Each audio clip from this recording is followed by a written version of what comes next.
I would like to ask, Madam, because we have a point of order. Mr. Chairman, I still And the have the point of floor. order- Mr. Chairman, I still have the floor. The point of Now order you have to is decide on the point of precedes order, all Mr. kinds Chairman. of statements. Decide on the point of order. Yeah. Sinasabi mo kanina, walang control ang Chinese Yes, sa Mr. operation and maintenance of the of Yes, the Mr. operation. So, we will find out with Yes, the Mr. shareholders agreement submitted to us. And Mr. please, i-remind po namin ang NGCP na sana po hindi po sa araw ng hearing kayo nagsasubmit ng mga dokumento. Bigyan nyo naman po kami ng oras para basahin ang mga dokumento na dinadala nyo po sa amin. Yes, Give Mr. us Chair. at least 2 days or 3 days prior to the hearing itself. Apo, Mr. Thank you.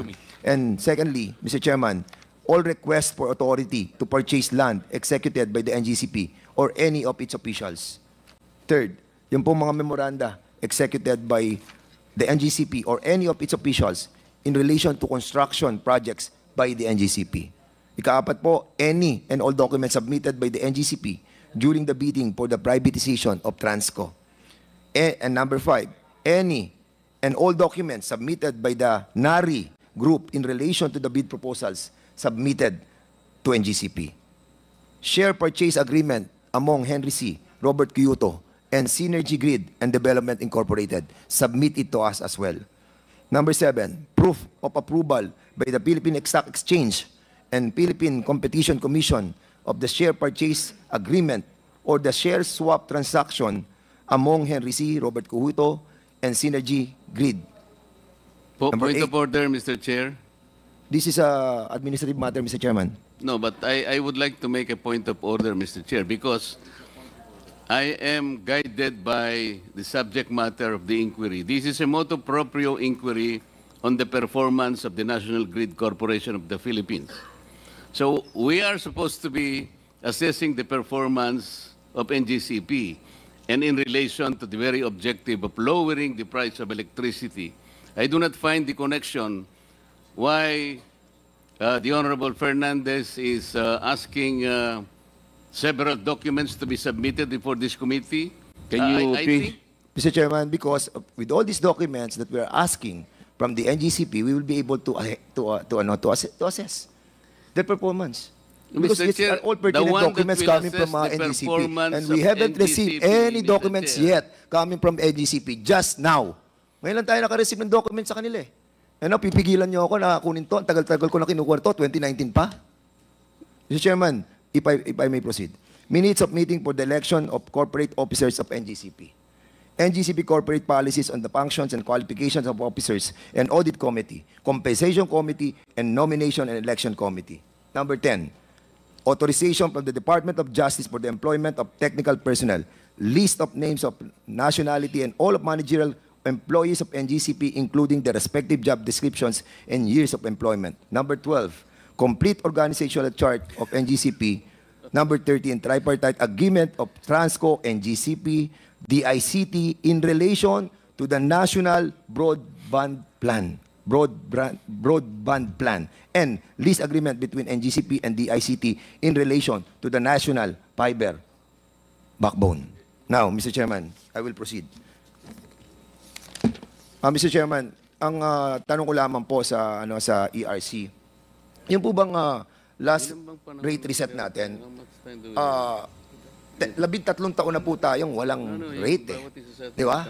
At lagi kapag sinasabi natin, rate reset, lagi na lang sinasabi natin na ang sinasabi ng NGCP, eh kasi ang ERC hindi sila nag-re-reset eh. It's always like that eh. Lagi ang sinisisi ng NGCP ay kayo. Bakit? Can you kindly tell us, bakit umabot ng 13 taon? Samantalang sinasabi sa atin ng batas, rules ng ERC, every 5 years, di ba? Every 5 years. Oh, kailan ang last reset natin? Kailan? Ma'am. Mr. Chair, Isa di Malanta. Apo. Yung last na rate reset po ay para sa third regulatory period covering 2011 to 2015. So, natapos po ito bandang 2010. Pinatupad po nila ng 2011. So, 2016 to 2023. Yun po yung hirap po akong makasagot, Mr. Chair. Kasi po kung maalala po ninyo, especially the Honorable Dan Fernandez, noon pong Agosto 2022, ang bandang Setyembre po, 3 weeks into the job, noon pong nag-budget hearing po, ito na po yung siningil sa amin. So, tinanong po naman kami ng diretsahan, nagkaroon ba ng reset, sumagot din naman po kami ng diretsahan na wala. Pero in a matter of weeks, sinimulan na po namin yung trabaho. Kaya po, November nakapaglabas po kami ng rules, December nakapag-file po si NGCP. So, Yeah. pero yung between po nun, yun po yung hirap po akong makasagot, Mr. Chair, kasi po wala po akong personal knowledge. Yes, so tama po yung sinasabi ni NGCP na kasalanan nga ng ERC din to. Hindi po nakapag-reset po talaga yung ERC. Yun lang. Opo. Yun ang problema. Ano ang impact ng hindi kayo nakapag-reset?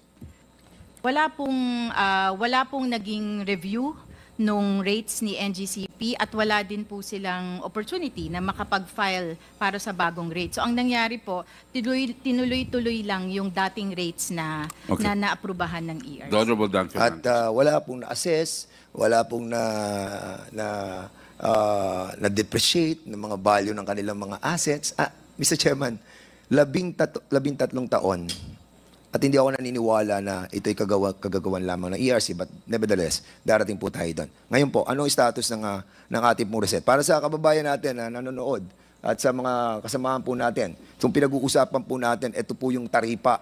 At ang pinag-uusapan po dito, okay, sinasabi yan ng NGCP at ibang members ng ating pong mga kasamahan dito that napakaliit lang ng porsyento ng transmission rate sa kabuuan na binabayad ng ating taong bayan.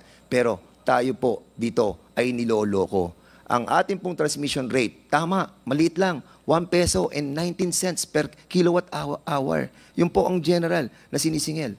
Pero Mr. Chairman, 13 or 10 cents lang ang difference. Malaking bagay po yan sa ating pong mga kababayan. Most especially, na hindi tayo nag-compute, marami na po tayong overcollection. And this must be refunded to our Filipino people. Now, ang tanong, Mona Lisa, ano na ang status ng ating pong NGCP's rate reset?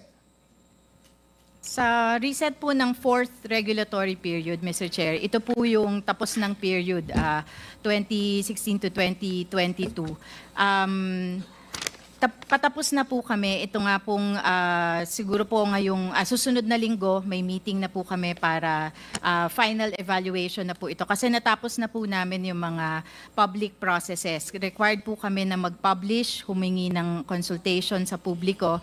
Natapos na po namin yun. So, Okay. evaluation na po. Salamat po, ma'am. Ito po, may hawak po akong 2 dokumento. Isang draft partial initial determination. Ito, covered period of 2016 to 2020. At isang draft final determination 2016 to 2020. This was published noong September 2023 at ito naman noong August 2024. Will you confirm that you have the already signed? Lahat kayo nag-sign dito. Ikaw, Mona Lisa, si Catherine, si Commissioner Maceda, si Lumbatan, si Digal, at si Puentes. At sinasabi nyo dito sa draft partial initial determination from 2016 to 2020 was published on September 2023. Am I correct? Tama po yan, Mr. At ito naman published August 2024. Draft Tama po. final determination. I Tama just po. wanted to confirm kasi pupunta ako sa dalawang desisyon na to. Hindi naman desisyon sapagkat wala pa naman kayong final, di ba? And I just wanted to be cleared kasi medyo ako confused ako sa mga desisyon dito na sa mga value ng ating assets that was agreed upon by ARC. And the power of this committee is the oversight power to check na yung pong sinasabi ng EPIRA that the rate base, no, Mr. Chairman, kailangan po nakabase doon po sa tinatawag po nating methodology na ginamit po nila. Now, ang tanong ko po, dito ba sa dokumento na ito, na covered by this document, are you saying na 2016 lang to 2020 itong partial initial determination? Tama po. Tama. At ito naman, 21 to 22? Hindi po, buo na po. Buo na. 2016 to 2022. So, imbis na 5 taon tayo ngayon, 7 taon na yung Tama ating pong 4th regulatory period. Tama po. Am I correct? Okay. So, sinabi ninyo doon sa draft final determination which covers the 2016 to 2022, sabi mo, na-post to nung August 24 at na-post din to nung September. dito sa discussion ito, napasama yung commission and completed projects should be allowed to be recovered by NGCP.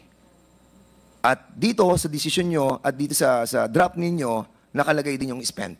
Am I correct? Tama po ba yung sabihin na nakalagay pareho dito yung commission and useful ng mga projects? Mr. Chairman, point of order. We cannot be discussing non-final decisions and merely temporary drafts. Otherwise will be intruding into the authority of the ARC in finally determining what should be done to this particular period for reset. Mr. How Chairman, can we be discussing drafts? Mr. Chairman, This, I would just like to ask. oh, Mr. Chairman, Miss Di Balanta, are you agreeing to discuss here something that you have not finally decided on? Mr. Chairman, that's the reason why we have this. Honorable Dan Fernandez. That's the reason why, Mr. Chairman, that we have this oversight power to check the abuse of some agencies of our government, especially na maapektuhan yung sinacharge sa ating taong bayan. Pera ng taong bayan ito sinacharge natin Yung ang sinasabi natin dito ng mga proyekto na hindi pa tapos, itinacharge natin sa ating mga consumers. And yun ang pinaglalaban po natin dito. Bakit po Okay. hindi The na-allow? Honorable Dan Fernandez still has the floor. Let us give him Yeah, his but I time. have the But point of order. We In take any note like of that, judicial Honorable. decision, you cannot question yet if that's not yet final. But These are draft. The commissioners, the chairman, will change this draft and they have that authority under the law. Okay. So how can we be discussing drafts of possible decisions? Okay.